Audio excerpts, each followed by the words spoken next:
Apa tanda-tanda malam itu terjadi Lailatul Qadar? Ada seorang bapak menjaga keponakannya karena adiknya udah meninggal. Keponakannya di rumah dia, rumah di kampung, ini rumah. Berjalan ke belakang, kulam air. Orang dulu di kampung kan gitu. Jalan dulu ke belakang. Malam tuh bapak ini mau tahajud. Pas mau tahajud ditengoknya pokok kelapa bertumbangan semua. Ditimbalnya air, beku air. Ingat dia malam Lailatul Qadar. Berdoalah dia. Yang didoakannya bukan diri dia. Ya Allah, jadikanlah kemana anakku yang tidur di rumahku jadi wali. Dikabulkan Allah karena malam Lailatul Qadar itu. Maka jadilah keponakannya wali Allah yang masyhur di Makkah, namanya Syekh Ahmad Khatib Sambas, yang mengkombinasikan antara tarekat Qadiriyah dengan tarekat Naqsabandiyah. Itulah menjadi TQN, tarekat Qadiriyah wan Naqsabandiyah. Yang wali besarnya di Jawa Barat, Suryalaya, namanya almarhum Abah Sanom. Makamnya di atas bukit. Saya sampai ke sana setelah. Gimana Ustaz baca riwayat Syekh Ahmad Khatib Sambas ini? Makamnya di Makkah, di Mahlah, kuburnya di Sambas, Kalimantan Barat. Sekarang di Pontianak ke atas arah ke Sarawak sini.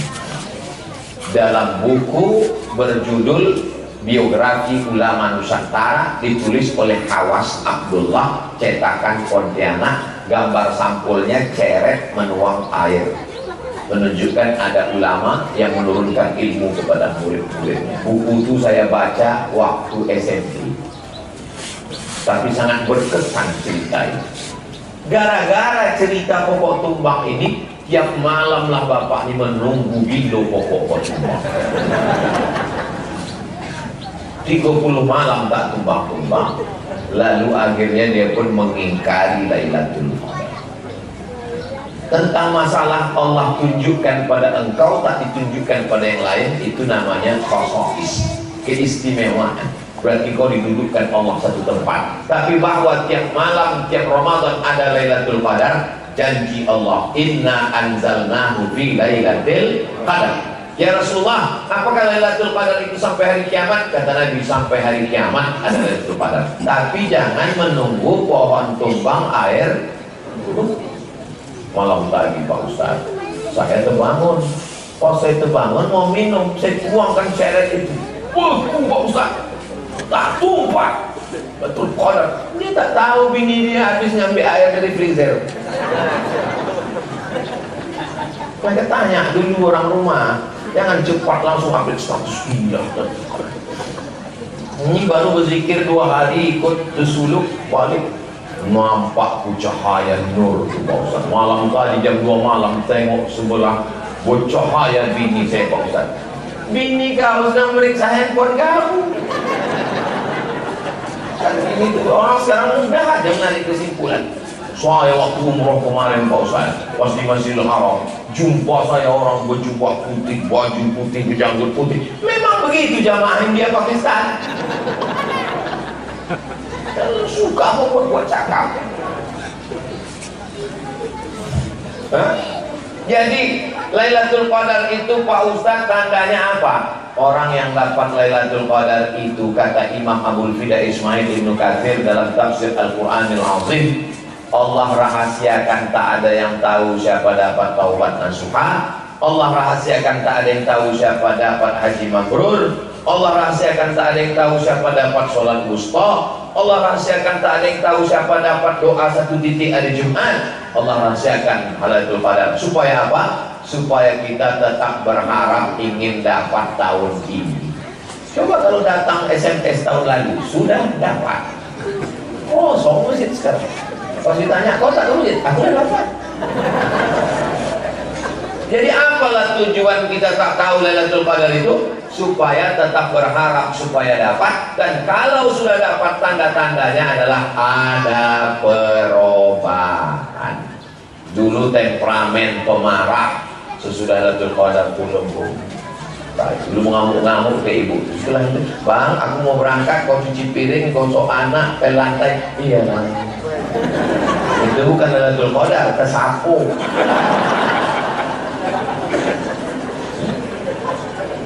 Sebelum dapat Lailatul Qadar itu orangnya pelit, bakhil, medit, kedekut, sampingi. Tapi sesudah Lailatul Qadar itu habis tabungan suami saya itu Pak Ustaz, transfer. Apa dapat Lailatul Qadar ini Pak Ustaz? Diperiksa, rupanya terjadi kesalahan pada otak sehingga dia menyangka belum melakukan sesuatu. Akhirnya diblokirlah nomor ordernya. Ada orang mengalami tersebut. Bukan itu yang dimaksud. Tetap normal, ada perubahan. Sebelum Ramadan suami saya ini kulitnya minta ampun Pak Ustaz. Asal mau ke masjid paling tinggi 5.000. Itu pun bagi dua sama tukang parkir. Parkir 2.000, ke masjid 3.000. Tapi sesudah Lailatul Qadar nih Pak Ustaz, ada peningkatan berapa? 2.500. Intinya ibadah haji, umrah, Lailatul Qadar, haji mabrur, ada perubahan fisik. No. Nampak saya jamaah ini memang mabrur Pak Ustaz, balik dari Makkah putih muka Pak Ustaz. Apa tak putih, tak pernah ke masjid, tidur aja di hotel. Tak bisa kita ukur dari fisik. Kalaulah mengukur orang diterima Allah itu putih bersih, maka saya ini termasuk yang tak diterima karena hitam. Jadi ini termasuk membela diri saya juga. Orang yang mengaku-ngaku, apakah dia dijumpakan Allah dengan itu menjadi tukang ngobrol, tukang cerita di kedai kopi, atau justru menjadikan hatinya lembut? Maka kata Imam At-Tusi dalam kitab Al-Lumah, karya Imam As-Saraj At-Tusi, kalau kau masuk ke dalam hutan, sampai di dalam hutan itu tiba-tiba pokok kayu dan burung-burung mengucapkan salam kepada kau. Assalamualaikum ya Abdus Samad, Assalamualaikum ya Wali Allah. Masuk saya ke dalam hutan, tiba-tiba burung-burung di hutan itu mengucapkan salam. Assalamualaikum hai Abdul Somad Wali Allah. Pandang hati. Kalau dalam hatimu ada rasa takut kepada Allah, berarti karamah. Tapi kalau dalam hatimu muncul rasa akulah yang paling hebat, akulah yang paling mulia, berarti kau sedang maghrur, tertipu dengan setan. Jadi orang yang sudah beribadah dengan sebelum beribadah, mana yang paling hebat? Mana yang paling hebat tipuannya? Sebelum masuk masjid atau setelah masuk masjid? Setelah masuk masjid. Sebelum masuk masjid apa kata setan? Jangan ke masjid, jangan ke masjid, mabuk aja dulu, sakau aja dulu. Nanti udah agak-agak pensiun baru ke masjid. Tapi setelah masuk masjid, setan ikut ke dalam dan berkata, oh yang paling khusyuk, oh yang paling hebat, oh yang paling hebat. Saya diajarkan almarhumah mak saya untuk senantiasa waspada. Waktu saya bawa dia tablik akbar, pengajian ramai jamaah, saya pikir nanti balik dipuji, jadi hebat kau kan, banyak jamaah. Balik ke rumah kita, kau tak memelihara jin kan? Tak ada maksud. Jangan kau dukun. Aku takut kau dukun pakai pemanis, orang ramai jadi anggau kau mati. Harus selalu waspada. Tausiah saya ke Jakarta, jumpa anak muda kelas 3 SMA. Disuruh ayahnya bertanya, kau katanya sering tanya Ustaz Somad, tanya apa yang mau kau tanya?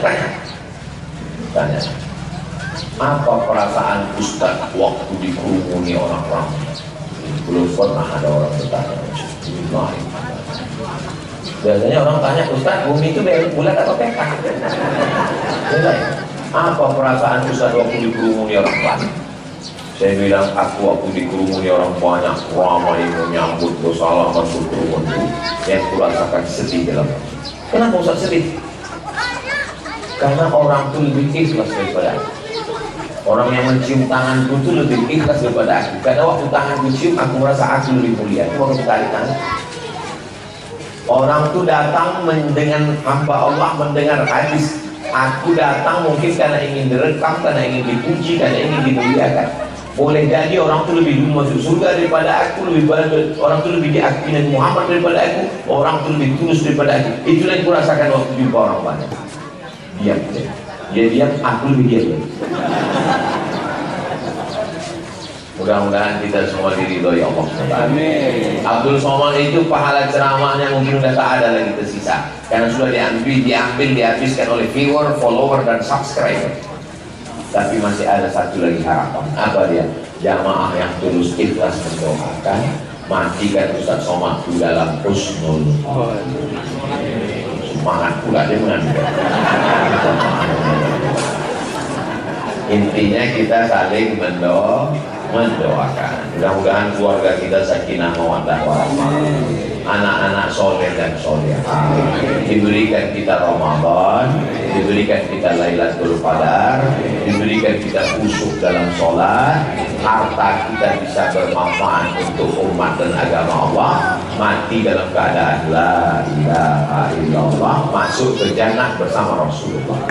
Ala hadirin yang niat yang baik-baik ini Al-Fatihah. A'udzubillahi minasyaitonir rajim. Bismillahirrahmanirrahim. Alhamdulillahirabbil alamin. Arrahmanir rahim. Maliki yaumiddin. Iyyaka na'budu wa iyyaka nasta'in. Ihdinas siratal mustaqim. Shiratal ladzina an'amta 'alaihim ghairil maghdubi 'alaihim waladdallin. Amin. Allahumma shalli 'ala sayyidina Muhammad wa 'ala ali sayyidina Muhammad. Assalamu alayka ya Rasulullah. Ya Rabbi bil Mustafa balligh maqasidana waghfir lana ma madha ya wasi'al karami.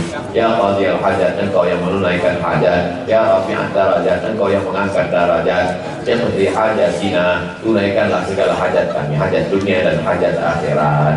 Rabbana ighfir lana dzunubana, ampunkan dosa kami, wa li abaina ayah kami, wa li ummahatina emak kami, wa li azwajina pasangan hidup kami, wa li dzurriyyatina anak cucu keturunan kami, wa liman hadarana, semua jamaah yang hadir ini ya Allah. Wa adkhilna jannata ma'al abrar, masukkan kami ke dalam surga bersama orang baik-baik, ma'an nabiyyin, nabi-nabi, wasiddiqin, orang benar, wasyuhada, orang mati syahid, wassadiqin, orang soleh, ma'al habibil Mustafa, bersama Nabi Muhammad sallallahu alaihi wasallam. Allahumma ja'al hadzal balada baladan amina, jadikan negeri ini negeri yang aman dan damai. Allahumma dafa'anna al-bala'a wal waba'a wal fahsya'a wal riba wal zina, selamatkan dari malapetaka, bencana, riba, zina, narkoba, perbuatan keji dan mungkar. Allahumma khtim lana bi husnil khatimah wa la takhtim alaina bi su'il khatimah. La tuzigh qulubana, jangan palingkan hati kami ba'da idh hadaitana, setelah kau berikan hidayah kepada kami. Rabbana atina fid dunya hasanah wa fil akhirati hasanah wa qina adzabannar. Wa sallallahu ala sayyidina Muhammad wa ala alihi wa sahbihi wa sallam, walhamdulillahi rabbil alamin. Taqabbalallahu minkum minna minkum taqabbal ya. Terima kasih segala perhatian.